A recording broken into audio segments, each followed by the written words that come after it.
தகப்பனே, உன்னை நம்பி விசுவசித்த ஒருவரையும் கைவிடாதவரே, இதோ தாவீதின் மகனே என் மீது இறங்கும் என்று கத்திய பார்த்திபேய குருடனை போன்று பார்வையற்றும் பார்வை குறைவால் துன்பப்படும் மக்கள் மீது உன் குரலை கேட்க முடியாமல், உன் வார்த்தை எடுத்து பேச முடியாமலே நான் கட்டுண்டவர் மீதும் பலவித இன்னல்களாலும் இடையூறுகளாலும் நொறுங்கி போய் இருக்கின்றவர் மீதும் உம் அதிசயம் செய்யும் கரங்களால் தொட்டு குணப்படுத்தும் என் இரக்கத்தின் தந்தையே ராஜா, அன்று கை சூம்பியவனை நோக்கி உன் கையை நீட்டு என்று சொல்லி குணப்படுத்தினீரே. முடக்குவாத முற்றவனை நோக்கி எழுந்து உன் கட்டிலை தூக்கி கொண்டு வீட்டுக்கு போய் என்றே ஊனமுற்றவனை குணப்படுத்தினீரே. நீர் வல்லவர், நீரே நல்லவர்.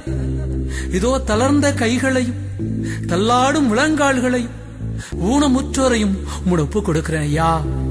பூர்ண சுகப்படுத்தும் துன்பங்களினாலும் கவலையினாலும் இடறி விழும் உன் அன்பு மக்கள் மீது மனம் இறங்கி மகிழ்வை தாரும் என் நல்ல பிதாவே.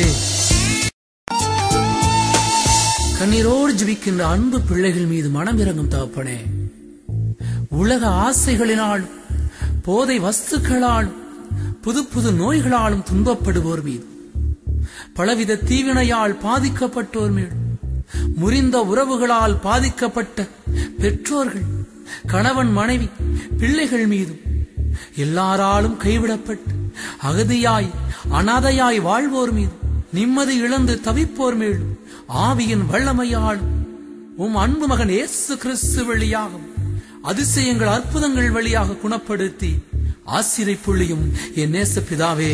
ஆமென்.